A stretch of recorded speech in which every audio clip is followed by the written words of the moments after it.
Swayam Prabha. Digital India. Educated India.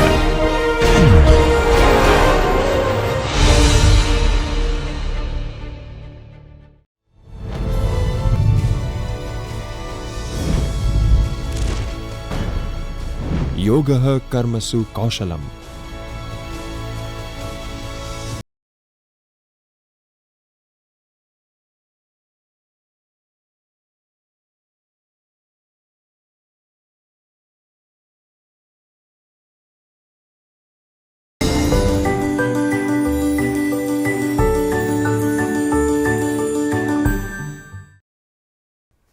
નમસ્કાર, હું professor doctor Himesh Doshi, PD Pandya commerce college, Gujarat university, Ahmedabad.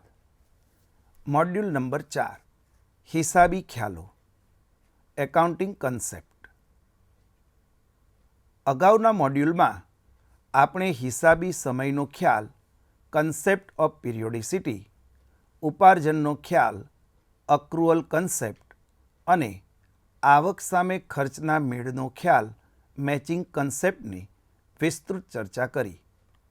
આ મોડ્યુલમાં આપણે ચાલુ પેઢીનો ખ્યાલ, ગોઈંગ કન્સર્ન કન્સેપ્ટ, પડતરનો ખ્યાલ, કોસ્ટ કન્સેપ્ટ, ઉપજના સંપાદનનો ખ્યાલ, રેવન્યુ રેકગ્નાઇઝેશન કોન્સેપ્ટ અને બેવડી અસરના ખ્યાલ, ડ્યુઅલ આસ્પેક્ટ કોન્સેપ્ટની વિસ્તૃત ચર્ચા કરીશું.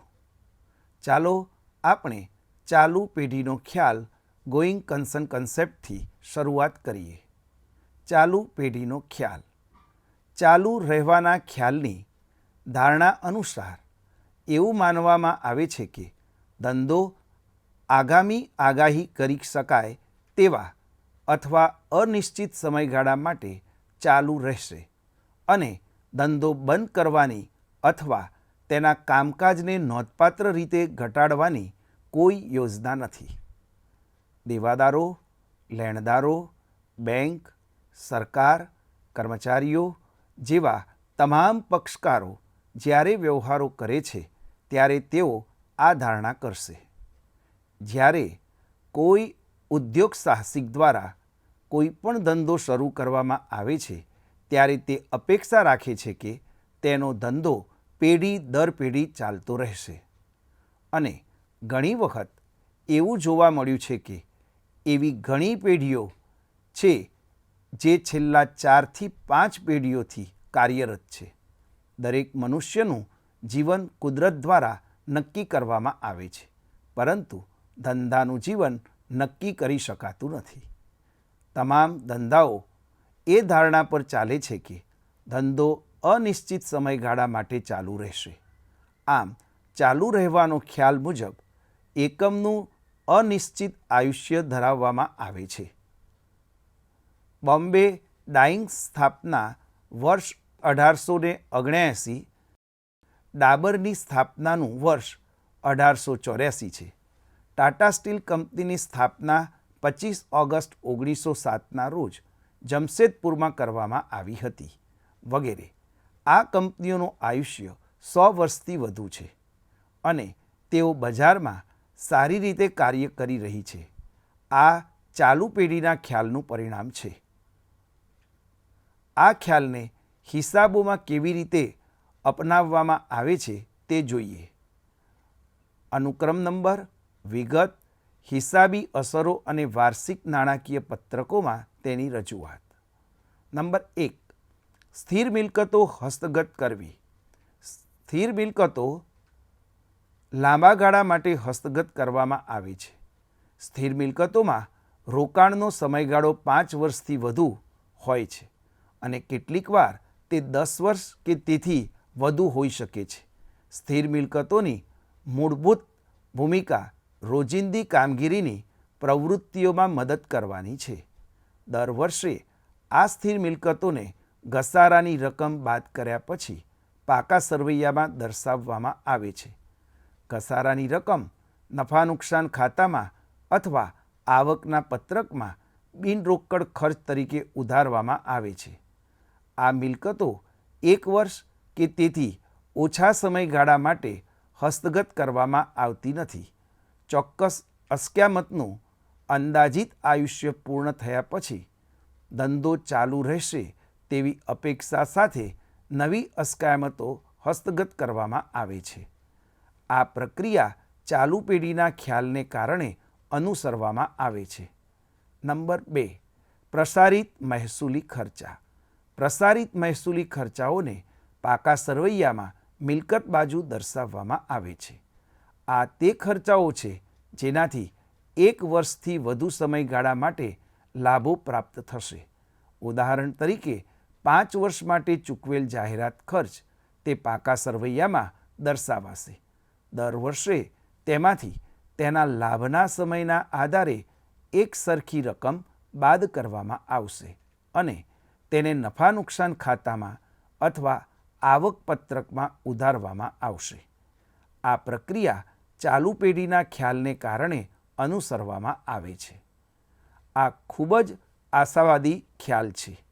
ધંધાની શરૂઆત અને તેનું પેઢી દર પેઢી ચાલુ રહેવું એવું માનવામાં આવે છે કે આ ખ્યાલ કોર્પોરેટ સ્વરૂપના ધંધા માટે ખૂબ જ ઉપયોગી છે, જ્યાં વિવિધ હિતધારકો દ્વારા લાંબા ભવિષ્યમાં સારા વળતરની અપેક્ષા સાથે ભંડોળ પૂરું પાડવામાં આવે છે. હવે આપણે ચર્ચા કરીએ પડતરનો ખ્યાલ અથવા ઐતિહાસિક પડતરનો ખ્યાલ, કોસ્ટ કન્સેપ્ટ ઓર હિસ્ટોરિકલ કોસ્ટ કન્સેપ્ટ. આ ખ્યાલ અનુસાર મિલકતોને હિસાબી ચોપડામાં તેની હસ્તગત કરવા માટે ચૂકવેલી કિંમતે એટલે કે પડતર કિંમતે નોંધવામાં આવે છે. આમ પડતર એ મિલકતોને હિસાબોમાં નોંધવાનો આધાર છે. આ ખ્યાલ મુજબ તમામ મિલકતોને પડતર કિંમતમાંથી ઘસારો બાદ કર્યા પછીની કિંમતે નોંધવામાં આવે છે અને તેના બજાર મૂલ્યને અવગણવામાં આવે છે. દાખલા તરીકે નંબર 1, યંત્રને પાકા સરવૈયામાં પડતર કિંમતને આધારે ઘસારો બાદ કર્યા પછીની કિંમતે નોંધવામાં આવે છે. હિસાબી પદ્ધતિમાં ચોક્કસ હેતુ અને સ્થળ માટે વિવિધ પ્રકારની પડતરોનો ઉપયોગ થાય છે, જેમ કે ભવિષ્યની પડતર, ફ્યુચર કોસ્ટ, પુનઃસ્થાપના પડતર, રિપ્લેસમેન્ટ કોસ્ટ, વર્તમાન પડતર, કરંટ કોસ્ટ, ઐતિહાસિક પડતર, હિસ્ટોરિકલ કોસ્ટ, ફુગાવાલક્ષી એટલે કે ફુગાવાની પડતર વગેરે. નાણાકીય હિસાબી પદ્ધતિના પડતરના ખ્યાલ પર ધ્યાન કેન્દ્રિત કરવામાં આવે છે, જે ઐતિહાસિક પડતરનો ખ્યાલ છે. ઐતિહાસિક પડતરને અનુસરવાનો ફાયદો એ છે કે વર્ષો વર્ષ હિસાબોમાં એકરૂપતા જળવાઈ રહે છે. આ ખ્યાલના અમલીકરણ પર મિલકતોનું મૂલ્ય તેની ઐતિહાસિક પડતરના આધારે નક્કી કરવામાં આવે છે. ઐતિહાસિક પડતર એટલે બીજા શબ્દોમાં ખરીદ કિંમત. જો કે મૂલ્યાંકનના વિવિધ આધારો છે, તેમ છતાં હિસાબનીશો પરંપરાગત રીતે વસ્તુનિષ્ઠતાના હિતમાં આ ખ્યાલને પસંદ કરે છે. ઉદાહરણ તરીકે જ્યારે ₹50 લાખ ચૂકવીને એક યંત્ર હસ્તગત કરવામાં આવે છે, ત્યારે પડતરના ખ્યાલને અનુસરીને યંત્રનું મૂલ્ય ₹50 લાખ લેવામાં આવે છે. ધારો કે આ અસ્કયામતનું અંદાજિત આયુષ્ય 10 વર્ષ છે. ₹50 લાખ પાકા સરવૈયામાં દર્શાવવામાં આવશે અને દર વર્ષે ₹5 લાખ ઘસારા તરીકે બાદ કરવામાં આવશે. ઘસારો બાદ કર્યા પછી બાકીની રકમ પાકા સરવૈયામાં દર્શાવવામાં આવશે. આ પ્રક્રિયા 10મા વર્ષની સમાપ્તિ સુધી ચાલુ રહેશે. પડતરના ખ્યાલને આધારે મિલકતોની નોંધ કરવાની રીત અત્યંત તટસ્થ અને તમામ પૂર્વગ્રહોથી મુક્ત છે. અન્ય મૂલ્યાંકનના આધારો એટલા વસ્તુનિષ્ઠ નથી. વર્તમાન પડતર પર મિલકતોની નોંધ કરવામાં આવતી નથી, કારણ કે મિલકતનું વર્તમાન મૂલ્ય સરળતાથી નક્કી કરી શકાતું નથી. વર્તમાન મૂલ્યને ફુગાવો, વ્યાજદર, આંતરરાષ્ટ્રીય વ્યવહારો માટે વિદેશી વિનિમય દર વગેરે જેવા ઘણા બાહ્ય પરિબળો અસર કરે છે. તેથી જ પડતરનો ખ્યાલ સર્વસ્વીકૃત છે. આ ખ્યાલની કેટલીક મર્યાદાઓ છે, જેમ કે નંબર 1, ઘસારાની ગણતરી માટે ઉપયોગી આયુષ્યને અંતે ભંગાર કિંમત અંદાજવામાં આવે છે. આ અંદાજિત ઉપજ મૂલ્ય વ્યક્તિલક્ષી હોય છે, તેથી ભંગાર કિંમતનું ચોક્કસ મૂલ્ય નિર્ધારણ મુશ્કેલ છે. નંબર 2, ફુગાવાની પરિસ્થિતિમાં જ્યારે સરેરાશ બધી ચીજ વસ્તુઓના ભાવ વધે છે ત્યારે સંપાદન કે હસ્તગત કરવાનો ખર્ચ તેની સુસંગતતા ગુમાવે છે. ઉદાહરણ તરીકે 1/1/2001ના રોજ ₹25,000માં ખરીદેલ જમીનના ટુકડાની બજાર કિંમત 1/1/2024ના રોજ ₹12 લાખનો થઈ શકે છે. તેથી જો હિસાબનીશ ઐતિહાસિક ખર્ચ પર તેનું મૂલ્યાંકન કરે છે તો હિસાબો સાચી સ્થિતિ પ્રતિબિંબિત કરશે નહીં. 3. ઘણી મિલકતોમાં સંપાદન કે હસ્તગત ખર્ચ હોતો નથી. એક એકમની માનવ સંપત્તિ તેનું ઉદાહરણ છે. પડતરનો ખ્યાલ આવી ખૂબ જ મહત્વપૂર્ણ મિલકતની હિસાબોમાં નોંધ કરવામાં નિષ્ફળ જાય છે. હવે આપણે ઉપજના સંપાદનના ખ્યાલની ચર્ચા કરીએ. ઉપજના સંપાદનનો ખ્યાલ, રેવન્યુ રેકોગ્નાઇઝેશન ઓર રિયલાઇઝેશન કન્સેપ્ટ. આપણે અગાઉ મોડ્યુલ 3માં ઉપાર્જનના ખ્યાલ અક્રુઅલ કન્સેપ્ટ વિશે ચર્ચા કરી. ઉપાર્જનના ખ્યાલ અનુસાર વ્યવહારોની નોંધ હિસાબી ચોપડામાં ત્યારે જ થાય છે જ્યારે તે વ્યવહાર થાય અને નહીં કે જ્યારે રોકડ મળે કે ચૂકવાય. ઉપાર્જન ખ્યાલ હેઠળ વ્યવહારો અને અન્ય ઘટનાઓની અસર વેપારી ધોરણે નોંધવામાં આવે છે. એટલે કે જ્યારે કોઈ વ્યવહાર જે તે વર્ષના સંબંધિત સમયગાળામાં થયો હોય ત્યારે તેની નોંધ હિસાબી ચોપડામાં કરવામાં આવે છે. અહીં રોકડ સ્વરૂપે કે રોકડ સમકક્ષમાં વ્યવહારોની આપ-લે થવી જરૂરી નથી. ઉપાર્જનનો ખ્યાલ વેપારી ધોરણે હિસાબો તૈયાર કરવાની હિમાયત કરે છે. આમ ઉપાર્જનના ખ્યાલમાં ઉપજ અને ખર્ચ બંનેની હિસાબોમાં નોંધ વેપારી ધોરણે કેવી રીતે કરવામાં આવે છે તેની ચર્ચા કરવામાં આવે છે. જ્યારે ઉપજના સંપાદનના ખ્યાલમાં ફક્ત ઉપજની નોંધ હિસાબોમાં કેવી રીતે કરવી જોઈએ તેની ચર્ચા કરવામાં આવે છે. જુદા જુદા પ્રકારની આવક કે ઉપજનું સંપાદન ક્યારે અને કેટલા પ્રમાણમાં થયેલું ગણાય તેની ચર્ચા ઉપજના સંપાદનના ખ્યાલમાં કરવામાં આવે છે. ઉપજના સંપાદનના સંદર્ભમાં ભારતમાં જુદા જુદા હિસાબી ધોરણો પણ અસ્તિત્વમાં આવ્યા છે. જેમ કે હિસાબી ધોરણ 9 એકાઉન્ટિંગ સ્ટાન્ડર્ડ 9, ભારતીય હિસાબી ધોરણ 18 ઇન્ડિયન એકાઉન્ટિંગ સ્ટાન્ડર્ડ 18 અને ભારતીય હિસાબી ધોરણ 115 ઇન્ડિયન એકાઉન્ટિંગ સ્ટાન્ડર્ડ 115. ઉપજના સંપાદનના ખ્યાલ અનુસાર આવકનું સંપાદન ત્યારે થયેલું ગણાય જ્યારે આવક કમાવવામાં આવે, નહીં કે જ્યારે રોકડ મળે. જુદી જુદી આવક માટે આ માપદંડ જુદા જુદા છે. તેથી જ ઉપજના સંપાદનના ખ્યાલનું મહત્ત્વ વધી જાય છે. જેમ કે નંબર 1, માલના વેચાણ માટે આવક ત્યારે નોંધવી જોઈએ જ્યારે માલ ખરીદનારને સોંપવામાં આવે કે આવનાર હોય. ખરીદનાર આ તરફેણમાં માલિકી અને જોખમની ફેરબદલી થાય, નાણાંની રકમ ચોક્કસ હોય, ચૂકવણી પ્રાપ્ત થવાની સંભાવના હોય.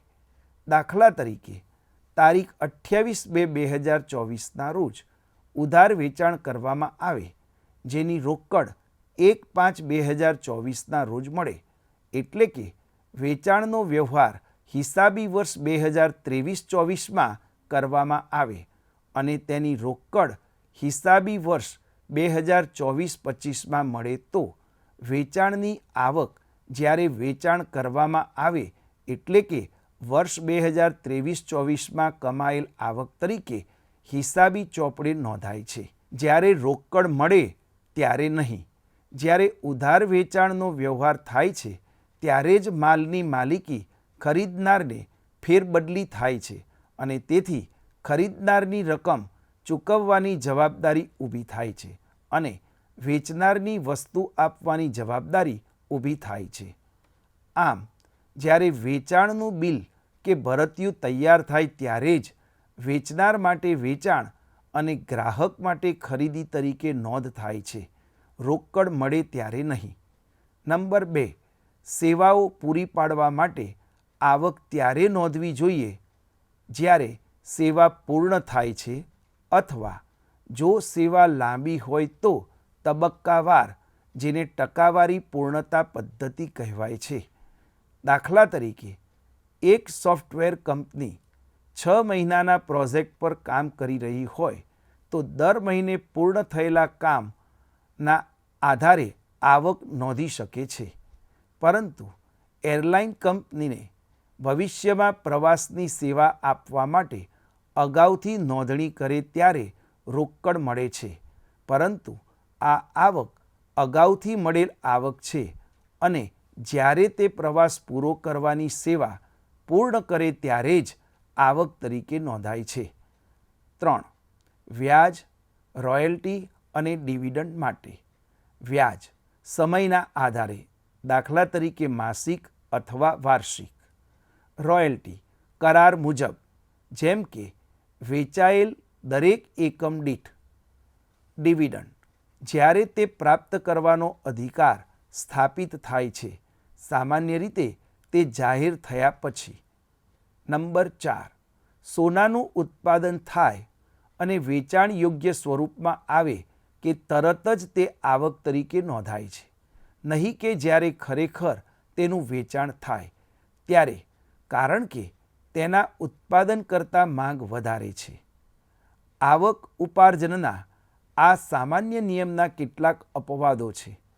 બાંધકામના કરારોના કિસ્સામાં જે પૂર્ણ થવામાં લાંબો સમય લે છે, ધારો કે કરાર પૂર્ણ થવામાં 4 થી 5 વર્ષ લાગે, ત્યારે દરેક વર્ષના અંત સુધીમાં પૂર્ણ થયેલા કરારના ભાગના આધારે પ્રમાણસર આવકની રકમને તે વર્ષની ઉપજ થયેલી ગણવામાં આવે છે. તેવી જ રીતે જ્યારે ભાડે ખરીદ પર માલ વેચવામાં આવે છે ત્યારે હપ્તામાં મળેલ મૂળ કિંમતની રકમને ઉપજ થયેલી ગણવામાં આવે છે.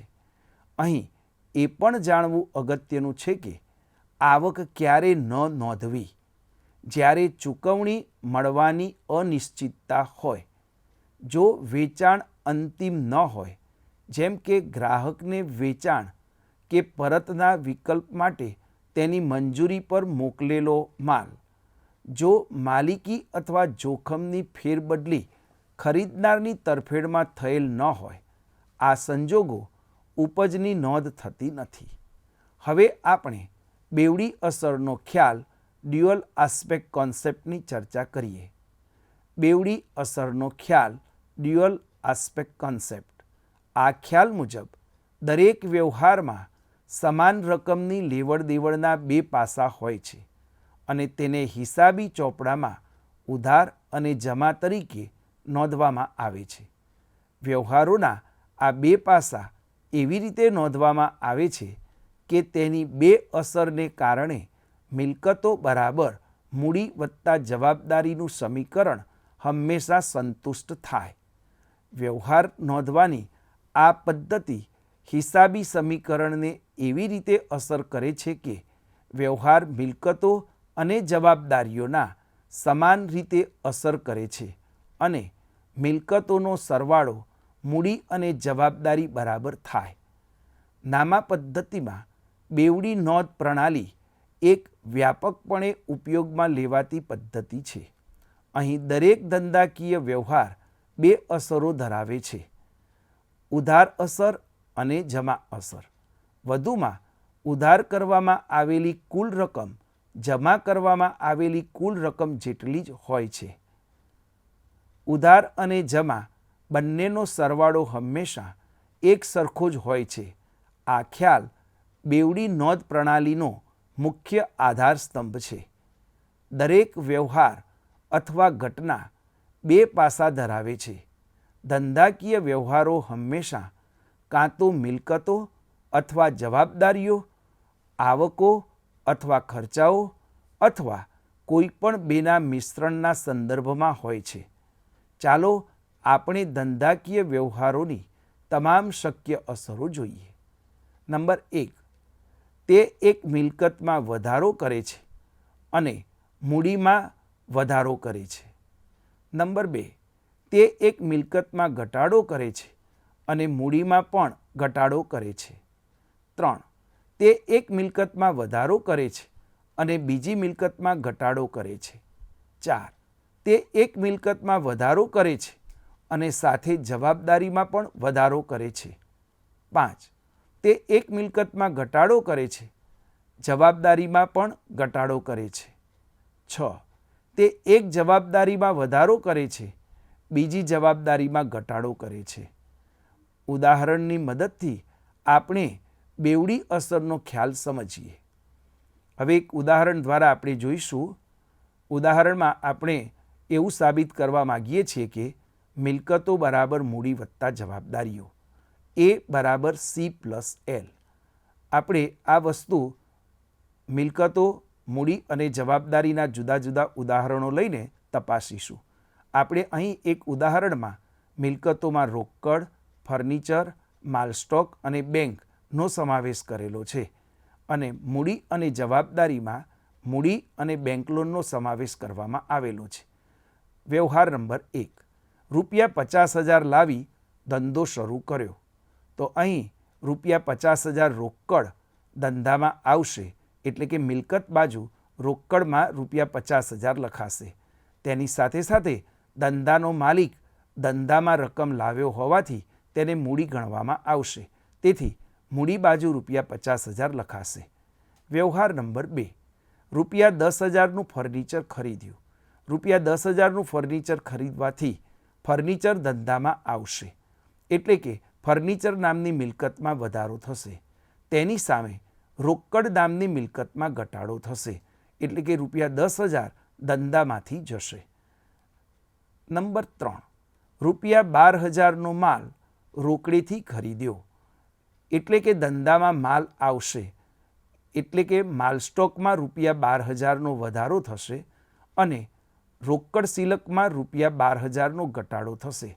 એટલે બંને અસરો મિલકત બાજુ એક માલસ્ટોક નામની મિલકત વધશે અને સામે રોકડ સિલક નામની મિલકતમાં ઘટાડો થશે. નંબર 4, બેંક લોન લીધી ₹1,00,000. બેંક લોન લેવાથી ધંધામાં રોકડ આવશે અને બેંક લોન નામની જવાબદારીમાં વધારો થશે, એટલે કે જવાબદારી બાજુ ₹1,00,000 લખાશે અને ધંધાની અંદર ₹1,00,000માં મિલકત તરીકે વધારો થશે. આમ રોકડ ₹28,000, ધંધામાં ₹10,000 વત્તા 12,000 વત્તા 1,00,000, આમ કુલ મિલકતો ₹1,50,000ની ધંધામાં આવશે. એની સામે કુલ મૂડી ₹50,000 વત્તા જવાબદારીઓ 1,00,000, આમ ₹1,50,000 મૂડી અને જવાબદારીમાં વધશે. એટલે સાબિત થશે કે A બરાબર C+L. આમ કોઈપણ વ્યવહારની બેવડી અસર આપવાથી મિલકતો બરાબર મૂડી વત્તા જવાબદારીઓનું સૂત્ર હંમેશા સંતોષાય છે. નંબર 1, રૂઢિચુસ્તતા, કન્ઝર્વેટિઝમ. આ સિદ્ધાંત મુજબ તમામ સંભવિત નુકસાન માટે જોગવાઈ કરવામાં આવે છે, પરંતુ ભવિષ્યના નફાને નોંધવામાં આવતો નથી. આ ખ્યાલ મુજબ નફાની અપેક્ષા રાખશો નહીં, પરંતુ તમામ સંભવિત નુકસાન માટે જોગવાઈ કરો. આ ખ્યાલ સુનિશ્ચિત કરે છે કે નાણાકીય નિવેદનો ધંધાની નાણાકીય સ્થિતિનું વાસ્તવિક ચિત્ર રજૂ કરે છે. દાખલા તરીકે ઉદાહરણ: આખર સ્ટોકનું મૂલ્યાંકન પડતર કિંમત અથવા બજાર કિંમત, વસૂલ થઈ શકે તેવી કિંમત, બેમાંથી જે ઓછી હોય તેના પર તેની નોંધ કરવામાં આવે છે. જો આખર સ્ટોકની પડતર કિંમત ₹5,000 હોય અને બજાર કિંમત ₹4,000 હોય તો તેનું મૂલ્યાંકન ₹4,000 કરવામાં આવે છે. જો આખર સ્ટોકની પડતર કિંમત ₹5,000 હોય અને બજાર કિંમત ₹6,000 હોય તો તેનું મૂલ્યાંકન ₹5,000 કરવામાં આવે છે. નંબર 2, દેવાદારો પર ગાલખાદ અને શકમન લેણાની જોગવાઈ કરવામાં આવે છે. 3, દેવાદારો પાસેથી મળેલ બાકી ચૂકવણીનું વચન આવક તરીકે નોંધવામાં આવતું નથી. કામદારોને તેમની નિવૃત્તિ પર ચૂકવવા પાત્ર રકમ માટે જોગવાઈ અગાઉથી કરવામાં આવે છે. મર્યાદા: આ સિદ્ધાંતને લીધે સંભવિત આવકો નોંધવામાં આવતી નથી, પરંતુ ભવિષ્યના નુકસાન અને ખર્ચાઓ માટે જોગવાઈઓ કરવામાં આવે છે, જેના કારણે નફા અને મિલકતોની ઓછી આંકણી થાય છે અને ગુપ્ત અનામત ઊભું થાય છે. તેથી આ ખ્યાલનો ઉપયોગ વધુ સાવધાની સાથે કરવો જોઈએ. સમાજમાં કેટલીક પરંપરાઓ અનુસરવામાં આવે છે જે જરૂરિયાત આધારિત હોય છે. હિસાબી પદ્ધતિમાં સિદ્ધાંતોની સાથે સાથે રૂઢિચુસ્તતાનો ખ્યાલ પણ અનુસરવામાં આવે છે. રૂઢિચુસ્તતા એ એક પ્રકારની સાવચેતી પ્રણાલી છે. રૂઢિચુસ્તતા જણાવે છે કે હિસાબનીશે આવકની અપેક્ષા રાખવી જોઈએ નહીં અને તમામ સંભવિત નુકસાન માટે જોગવાઈ કરવી જોઈએ. જ્યારે કોઈ મિલકતના ઘણા વૈકલ્પિક મૂલ્યો હોય ત્યારે હિસાબનીશે એવી પદ્ધતિ પસંદ કરવી જોઈએ કે જે ઓછું મૂલ્ય તરફ દોરી જતી હોય. પાછળથી આપણે જોઈશું કે ચાલુ મિલકતોના મૂલ્યાંકનનો સુવર્ણ નિયમ પડતર અથવા બજાર કિંમત જે ઓછું હોય તે આ ખ્યાલમાંથી ઉદ્ભવ્યો છે. આવકના સંપાદનનો ખ્યાલ પણ એવી રજૂઆત કરે છે કે આવક જ્યાં સુધી કમાવવામાં ન આવે એટલે કે તેનું ઉપાર્જન ન થાય ત્યાં સુધી તેની આવક તરીકે નોંધ થતી નથી. રૂઢિચુસ્તતાનો ખ્યાલ બીજું નિયંત્રણ પરિબળ છે. અવાસ્તવિક લાભને ધ્યાનમાં લેવો સમજદારીભર્યું નથી, પરંતુ તમામ સંભવિત નુકસાન સામે રક્ષણ કરવું ઇચ્છનીય છે. આ ખ્યાલ માટે નાણાકીય નિવેદનોની ઓછામાં ઓછી 3 ગુણાત્મક લાક્ષણિકતાઓ હોવી જોઈએ, જેમ કે નંબર 1, વિવેક બુદ્ધિ પ્રુડન્સ. તમામ સંભવિત નુકસાન અથવા અપેક્ષિત નુકસાન હિસાબનો ભાગ છે, પરંતુ વિવેક બુદ્ધિની વિશેષતા મુજબ અપેક્ષિત લાભને હિસાબમાં કોઈ સ્થાન નથી. વિવેક બુદ્ધિ હિસાબોની તૈયારીમાં એક પ્રકારની કાળજી દર્શાવે છે. નંબર 2, તટસ્થતા. હિસાબોનો મૂળ ભાગ એ છે કે ઉદ્દેશ્યપૂર્ણ એટલે કે પક્ષપાત વિના તૈયાર થવો જોઈએ. ઉદ્દેશ્યની ગુણવત્તાને કારણે હિસાબો કોઈ પણ ખચકાટ વિના બધા દ્વારા સ્વીકારવામાં આવે છે. નંબર 3, વૈકલ્પિક મૂલ્યોનું વિશ્વાસુ નિરૂપણ. આ ખ્યાલ વિશે કેટલાક જુદા જુદા મંતવ્યો છે. જો કે ઘણા નિષ્ણાતોનું માનવું છે કે રૂઢિચુસ્તતા આવક અને સંપત્તિની ઓછી આંકણી તરફ દોરી જાય છે અને તે નાણાકીય નિવેદનોની તૈયારી માટેનો આધાર ન હોવો જોઈએ, પરંતુ આ ખ્યાલ હિસાબી પદ્ધતિમાં પોતાની સકારાત્મક ભૂમિકા ધરાવે છે. આ મોડ્યુલ આપણે અહીં પૂરું કરીએ. આશા રાખું છું કે આપને એ ખ્યાલ આવી જ ગયો હશે કે આ હિસાબી ખ્યાલો નામું લખવામાં ખૂબ જ ઊંડું માર્ગદર્શન પૂરું પાડે છે. આ મોડ્યુલમાં આપણે ચાલુ પેઢીનો ખ્યાલ, પડતરનો ખ્યાલ, ઉપજના સંપાદનનો ખ્યાલ અને બેવડી અસરના ખ્યાલની વિસ્તૃત ચર્ચા કરી. હવે પછીના મોડ્યુલમાં આપણે સુસંગતતા, મહત્વતા, પૂર્ણ રજૂઆતનો ખ્યાલ અને હેતુલક્ષીતાના ખ્યાલોની વિસ્તૃત ચર્ચા કરીશું. મિત્રો, પુનરાવર્તન ચાલુ રાખશું. પ્રેક્ટિસ જ માણસને સંપૂર્ણ બનાવે છે. આભાર.